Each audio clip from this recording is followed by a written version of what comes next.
Hello भाई, hello. जय हिंद। कैसे हो आप सब? आई होप आप सब अच्छे होंगे, अपनी अपनी पढ़ाई कर रहे हैं। तो भाई बहुत दिनों से डिमांड आ रही थी कि टाइपिंग के लिए एक वीडियो लेके आई जाए जिसमें सारे डाउट क्लियर होंगे। P2S S2S back space typing speed अगर अब तक आपकी 35 के आसपास फंस रही है तो इसको 40 पार कैसे लेके जाएं, है ना। और सेंटर कौन से होंगे, कीबोर्ड कौन से होंगे, तो सारी चीज़ें इस वीडियो के एंड तक आपको देखते देखते क्लियर हो जाएंगी। वीडियो स्टार्ट करने से पहले एक बार चैनल को सब्सक्राइब कर लेना और टेलीग्राम ग्रुप को ज़रूर ज्वाइन कर लेना, क्योंकि बहुत सारी चीज़ें बताऊंगा जो आपको टेलीग्राम ग्रुप में ही मिलेंगी। चलिए, अब पहले चैनल सब्सक्राइब कर लो, फिर बात करते हैं आगे। आई होप कर लिया होगा। अब सबसे पहले जो मेन टॉपिक उठता है वो क्या उठता है कि भाई P2S या S2S। तो P2S पे मार दो काटा। S2S आपकी टाइपिंग होनी है, जो कि आपको सब ने बता रखा है, पर फिर भी आपके मन में डाउट है कि क्या होगी। तो भाई स्क्रीन टू स्क्रीन टाइपिंग होनी है। एक सरकारी नौकरी जय राधा कृष्ण वालों ने, उन्होंने तो अप्रैल में ही बता दिया था कि P2S होनी है। ठीक है, P2S कह रहा हूँ, सॉरी, S2S होनी है, उन्होंने अप्रैल में ही बता दिया था। और अब RTI का रिप्लाई भी आ चुका है जिसने क्लियर कर दी है बात कि आपकी स्क्रीन टू स्क्रीन टाइपिंग ही होगी। ऊपर आपका पैसेज होगा टाइप करने वाला, नीचे आपको टाइप करना होगा।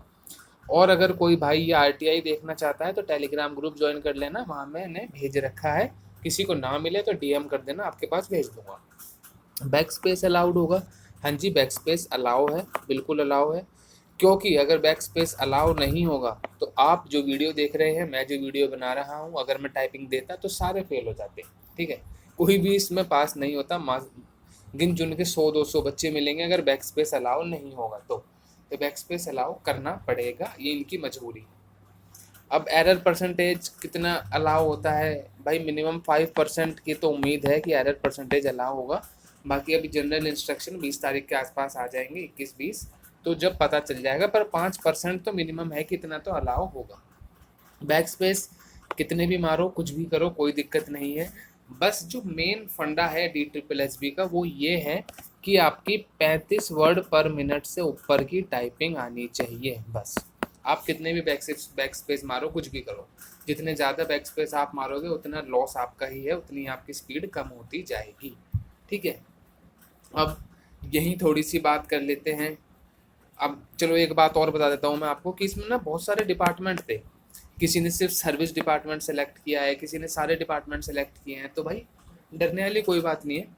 अगर आपने सिर्फ सर्विस डिपार्टमेंट भी सिलेक्ट किया है ना तो भी आपके सिलेक्शन हो जाएगा।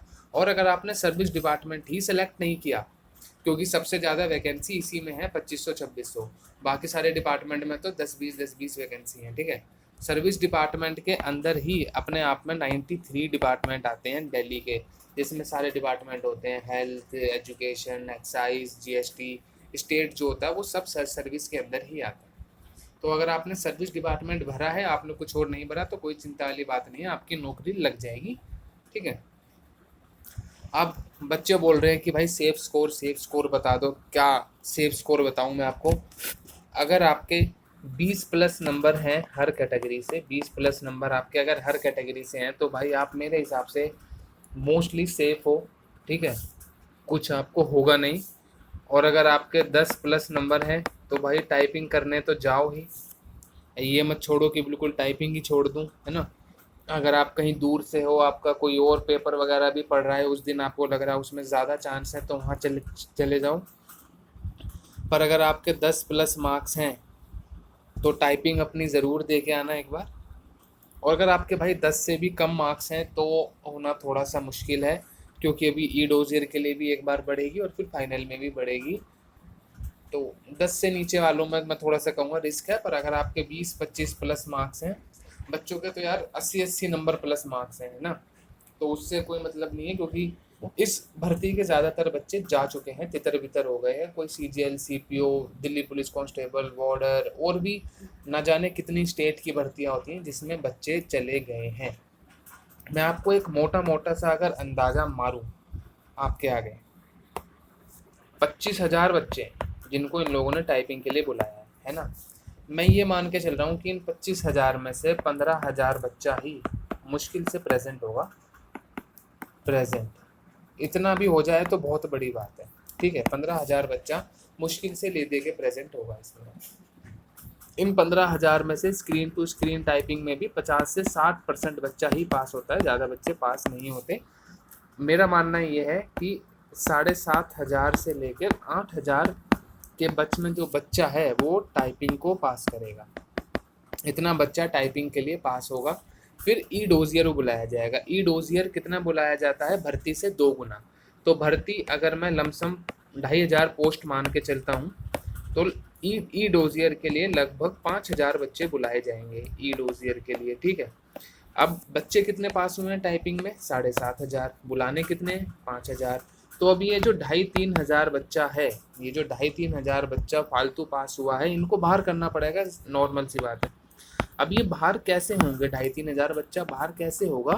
कट ऑफ इंक्रीज होकर ये बच्चा बाहर होगा, ठीक है। कट ऑफ को इंक्रीज करना पड़ेगा ताकि ये बच्चे बाहर हो जाएं, 2,500 जो फालतू पास हुए हैं।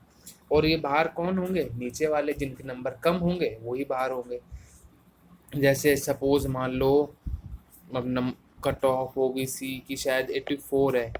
अब इसमें से अगर ये 5 नंबर इंक्रीज कर दें और ओबीसी के 400-500 बच्चे मिल जाएं इसमें, तो कट ऑफ फिर 89 हो जाएगी या 90 हो जाएगी। ऐसे करके कट ऑफ डिसाइड होती है। अब मान लो ओबीसी की कट ऑफ 90 चली गई ई डोजियर के लिए, ठीक है, बच्चे बाहर कर दिए उन्होंने। अब ई डोजियर भरने के बाद वैकेंसी कितनी है? वैकेंसी तो सिर्फ 2,500 है, तो बच्चे जो सिलेक्ट होंगे वो तो सिर्फ 2,500 ही सिलेक्ट होंगे। और कितने बच्चों ने ई डोजियर भरा है? 5,000 बच्चों ने। तो अब जो फाइनल रिजल्ट आएगा उसमें ये 2,500 बच्चे दोबारा बाहर होंगे जिन्होंने एक्स्ट्रा ई डोजियर भरा है, क्योंकि सिलेक्ट तो सिर्फ 2,500 को ही होना है। अब ये 2,500 बच्चे जो ई डोजियर में होंगे इनके नंबर भी अच्छे होंगे, क्योंकि ये पहली कट ऑफ भी पार करके आ चुके हैं ना, तो इनके नंबर ऑब्वियस सी बात है अच्छे होंगे। तो अब 2,500 बच्चे और बाहर करे जाएंगे। अब इनको और बाहर करने के लिए तो 10-20 नंबर कट ऑफ और बढ़ाई जाएगी ताकि ये 2,500 बच्चे और बाहर हो सकें। हो सकता है 30 बढ़ाई जाए, 35 बढ़ाई जाए। जब तक ये बच्चे बाहर नहीं होते और टॉप के 2,500 बच्चे नहीं मिलते तब तक कट ऑफ को इंक्रीज करा जाता है, ठीक है। अब ये हर कैटेगरी वाइज अपने अपने वो चलेंगे। इसलिए मैंने कहा है कि अगर आपके 20 नंबर ऊपर हैं तो मेरे हिसाब से आप सेफ हैं, क्योंकि 2 बार कट ऑफ इंक्रीज होनी है। एक बार 5 हो गई तो दूसरी बार 15 मैक्सिमम हो सकती है और आपका काम बन सकता है, ठीक है। इसलिए मैंने कहा था कि 20+ नंबर सेफ हैं। तो ये सारा सिनेरियो होगा। टाइपिंग होने के बाद एक ई डोजियर की कट ऑफ आएगी, उसमें रोल नंबर होंगे सब बच्चों के जिन जिन बच्चों ने टाइपिंग पास करी है। अभी ये मुझे कैसे पता चला? क्योंकि अभी 2-3 दिन पहले रिजल्ट आया है एक भर्ती का, उसमें भी स्किल टेस्ट हुआ था, टाइपिंग हुई थी। तो अभी उसका ई डोजियर का रिजल्ट आया है, तो उसमें बच्चों के रोल नंबर हैं जो जिन ने भी पास किया है। अगर इसमें बच्चे जैसे ज़्यादा होंगे और ये रोल नंबर ना दे पाएँ तो हो सकता है कि आपके जो जब आप लॉगिन करते हैं तो वहाँ पे लिखा आ जाएगा कि you are qualified for the skill test, ठीक है। तो आप नेक्स्ट अपना ई डोजियर भर सकते हैं, या रोल नंबर तो देने चाहिए मेरे हिसाब से। और फिर ई डोजियर भरने के बाद आपका फाइनल रिजल्ट आ जाता है। ये सारा प्रोसेस होने में इस भर्ती के एंड तक टाइम चला जाएगा, पर उम्मीद है कि नया साल शुरू होने से पहले इस भर्ती की ज्वाइनिंग हो जाए, ठीक है। ये थोड़ी सी इस भर्ती के बारे में डिटेल थी। नेक्स्ट, जो बच्चे ये पूछ रहे हैं कि भाई एग्ज़ाम सेंटरों का तो अभी सिर्फ एक का ही पता चला है, जो सरिता बिहार में है, वो भी एक यूट्यूबर वाले भाई ने ही बताया है, ठीक है, कि सरिता बिहार में जो जहाँ पे इओन डिजिटल जोन है, जहाँ पे एग्ज़ाम वगैरह होते हैं, वहाँ पे टाइपिंग हो सकती है। अब बच्चे ये पूछ रहे हैं कि भाई वहाँ पर कीबोर्ड कौन सा होगा। भाई कीबोर्ड कोई सा भी हो उससे फ़र्क नहीं पड़ता है, क्योंकि वहाँ पे किसी भी आप सेंटर पे जाओगे ना तो 2-3 फ्लोर होती हैं और हर फ्लोर पे अलग अलग हिसाब होता है। ऐसा भी हो सकता है कि आपके पास जो कीबोर्ड हो आपके बगल वाले सिस्टम पे वो कीबोर्ड ना हो, ठीक है। तो मैं आपको सलाह दूंगा कि 2 कीबोर्ड ले लो। एक जो नॉर्मल कीबोर्ड होता है अपना, जिसकी कीज थोड़ी सी मोटी होती हैं, और दूसरा कीबोर्ड ले लो जिसकी कीज पतली होती हैं, जैसे डेल का आता है ना फ्लैट कीबोर्ड जिसको बोलते हैं। ऐसे 2 कीबोर्ड ले लो और उन दोनों से प्रैक्टिस करते रहो। अब जोन से भी आपको मिलेगा उसमें से आपका काम बन जाएगा, ठीक है। अब आपको स्पेसिफिक वही कीबोर्ड तो मिलेगा नहीं जो आपको एग्ज़ाम सेंटर पे मिलेगा, वो ढूंढना तो बहुत मुश्किल है, और वो एडमिट कार्ड में ही पता चलेगा जब आपका कौन से सेंटर पे आ रहा है। अब उस सेंटर के कीबोर्ड पता लगाने ये भी मुश्किल काम होता है, ठीक है। कीबोर्ड की बात हो गई। अब बात करते हैं भाई सबसे मेन कि 40+ की स्पीड कैसे करनी है।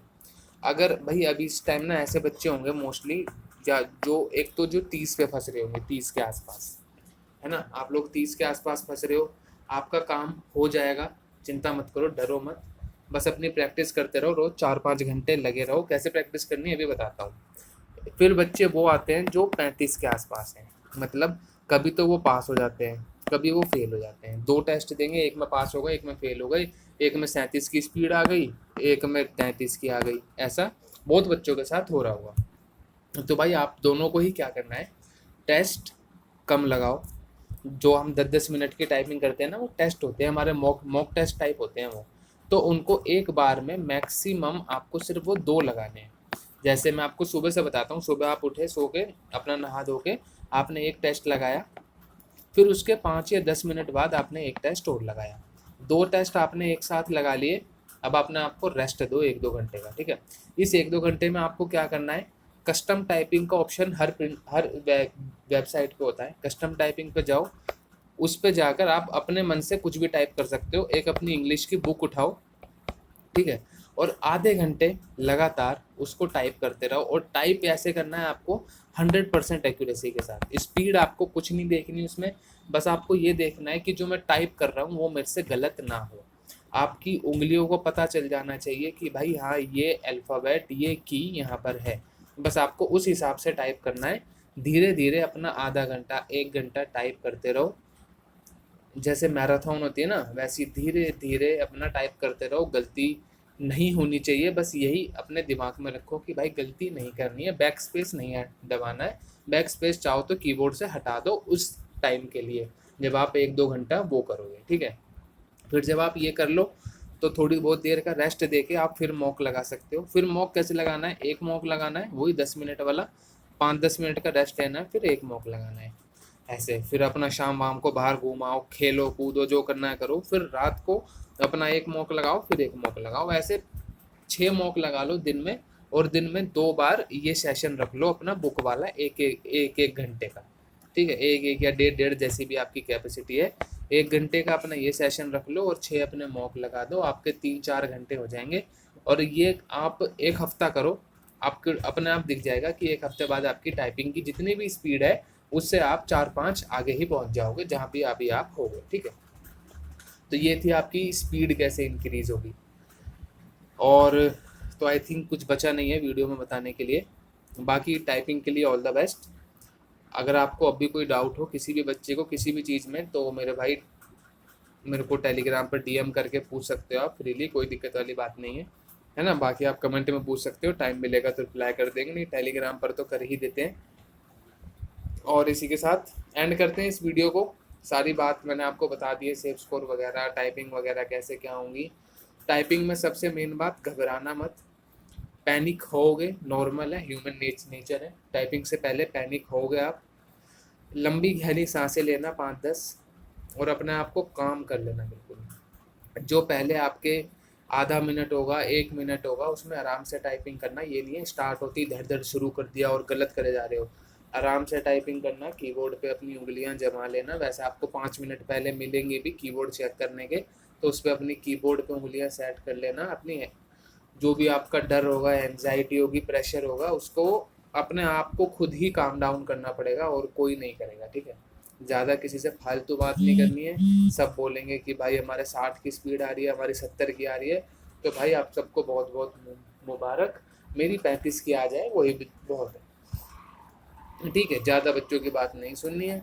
ऐसे बच्चों के साथ रहो जिनकी 35-40 की आ रही हो, जो ये बोले कि भाई पता नहीं कैसे होगा, उनको बोलना हो जाएगा, ठीक है। ऐसे चीतों के साथ मत घूमना जिनकी 60 की आ रही हो कि 70 की आ रही हो।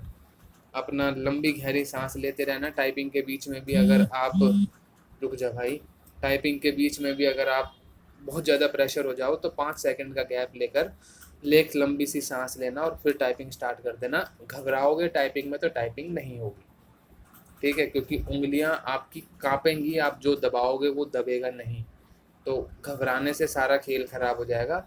अगर आपकी स्पीड 40 की भी है, अगर आप घबरा गए तो आपका काम बिगड़ सकता है। और स्पेशली ये जो 30-35 वाले स्पीड के बच्चे हैं, इनका घबराते ही खेल ख़त्म हो जाएगा भाई। तो नॉर्मल रहो, चिल रहो, ठीक है। जैसे चिल रहा नहीं जाता, सिर्फ बोलने की बातें हैं, पर कोशिश करनी है कि हम ज़्यादा से ज़्यादा काम रहें, प्रेशर ना हावी होने दें अपने ऊपर। ठीक है, ये मेरी तरफ से आप लोगों के लिए थोड़ी सी टिप्स थी, एडवाइस थी। बाकी किसी को कुछ और बात करनी हो तो टेलीग्राम पर कर सकते हो, कोई दिक्कत नहीं है। इसी के साथ एंड करते हैं वीडियो को। अपना ध्यान रखो, पढ़ते रहो। जय हिंद।